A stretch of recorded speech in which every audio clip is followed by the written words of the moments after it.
Et voilà l'espace cordage du tournoi, incroyable. Une trentaine de cordeurs, non peut-être un peu moins, 25. Ce qui est très très cool, c'est que c'est ouvert au public. Donc les gens peuvent se rendre compte du taf que c'est. Du matin au soir, le nombre de raquettes. Très bien vu ça. Très malin.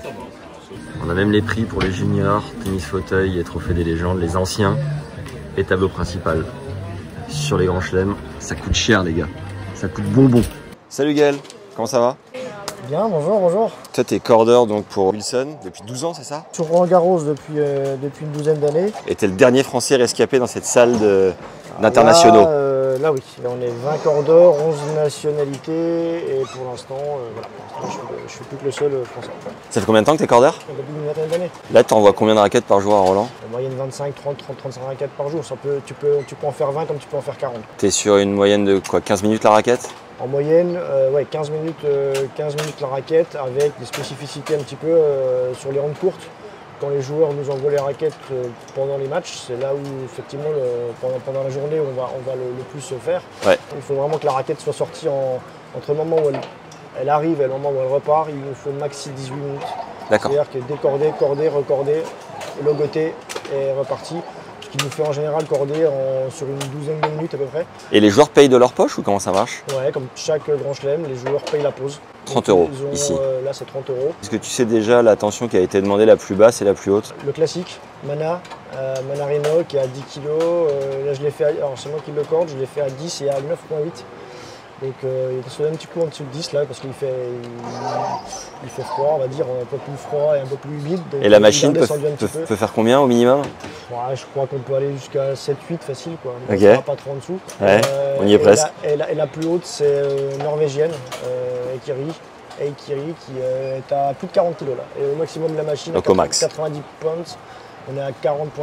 Donc si la machine pouvait faire 42, elle ferait 42. C'est possible qu'elle veuille, je sais pas, mais c'est possible qu'elle en demande un peu plus, effectivement. Parce qu'avant, on était à 88 pounds, on est monté à 90, elle demande 90. Quoi. Donc elle a toujours c'est fou, je sais pas comment elle arrive à jouer sans se faire mal au bras avec des tensions comme ça. Quoi. Toi, tu tapes la boulette un peu? Un petit peu, alors après. T'es à combien? J'étais 15-4, c'est assez soft. Et t'es un monstre du cordage, tu connais absolument tout? Je pense que j'apprends encore, et c'est ça qui est bien, justement, c'est ça qui est bien, même au bout de plus de 20 ans. Donc, parce qu'il y a des nouveaux cordages qui sortent et tu apprends toujours, soit des combinaisons de cordage, qui est quand même un peu la vague de l'hybride.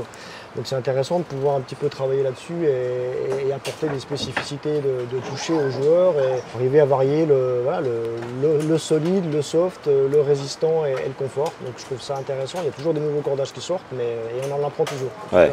Quand on a envie de progresser, on en apprend toujours. Tu arrives à quelle heure le matin et tu repars à quelle heure? En moyenne, on va dire 7h, 7h30 le matin jusqu'à 20h, 22h, ça peut dépendre. Si tu fais une night session, tu peux finir.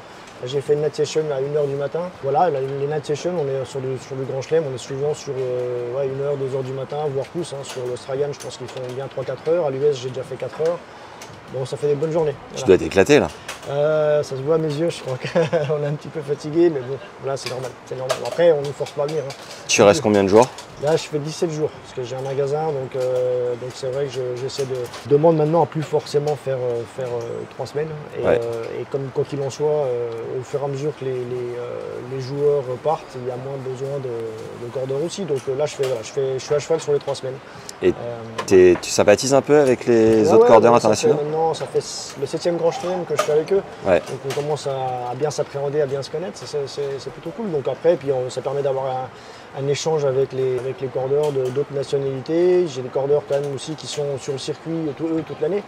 Donc voilà, ils voient les nouveaux cadres, ils voient les nouvelles raquettes, on travaille un petit peu sur les façons de corder. Il y a toujours des petites choses qu'on peut encore améliorer, je pense. Et on peut travailler, au-delà de la vitesse, mais travailler sur, tiens, voilà, un cadre qui est fait comme ça, on peut peut-être changer la façon de faire les nœuds ou l'emplacement de faire les nœuds pour essayer d'avoir une meilleure tenue de tension. Voilà, c'est tout un travail comme ça qui est fait, donc les échanges permettent de le faire. Moi, je sais que ça fait plus de 20 ans que je corde et je corde même pas comme il y a 5 ans. Meilleur cordage chez Wilson, tu dirais, c'est lequel? Eux, ils distribuent l'Udilon, donc je pense qu'effectivement ça fait partie le cordage qui est le plus demandé. Ouais. Après, est-ce que c'est le meilleur ou pas, je ne peux pas te le dire. Sinner joue avec un autre, Alcaraz joue avec un autre, donc après c'est toujours une question de sensation. Voilà. Mais effectivement, le plus utilisé, que ce soit à l'époque aussi Federer, c'est le Luxilon, etc., reste l'Udilon. Ouais. C'est un de ceux qui clairement qui offre à l'instant T le plus de dynamisme et d'explosivité, et c'est ce que recherche le joueur, parce qu'eux, ils n'ont pas le temps d'attendre, il faut que ça soit percutant tout de suite. Voilà. Est-ce qu'il y a une moyenne de tension des joueurs et des joueuses? En général, là, la moyenne, on est plutôt sur entre 20 et 22, 23 kg. C'est des moyennes assez basses. Comparé à quelques années où on était plutôt sur du 26, 27, 27. Là, on est assez facilement à 17, 18 kg. On dépasse quand même, je trouve, maintenant assez rarement les 26. Donc, si je devais faire la moyenne, je dirais 22, 23 kg. J'ai beaucoup cordé en 22, 23 kg. Après, ça dépend un peu des joueurs que tu peux avoir, mais 22, 23 kg, c'est à peu près la moyenne. Est-ce que tu aurais connaissance de la raquette la plus lourde et la plus légère parmi les joueurs et les joueuses? Alors, plus lourd, non, parce que j'ai pas les specs. J'ai pas les specs exacts des joueurs, mais la moyenne d'un joueur va être aux alentours de, je dirais, une joueuse 310, 320 grammes. Là, dans celle que j'ai vue, qui est bien connue, on est assez facilement entre 300 et 320 grammes.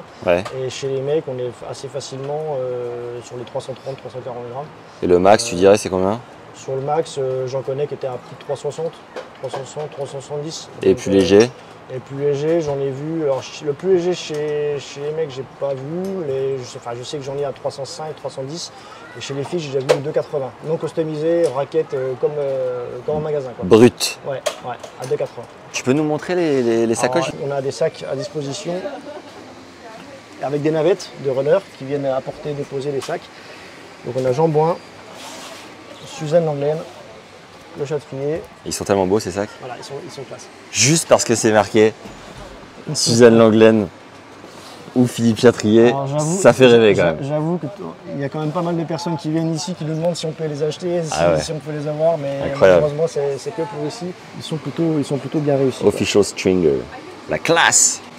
Merci beaucoup pour ton temps, je te dérange pas plus parce que je crois que ça charbonne. Ça charbonne un petit peu, mais voilà. C'est bien. Et bon tournoi. Hein. Merci encore. À la prochaine. Très bonne fin de journée. Merci.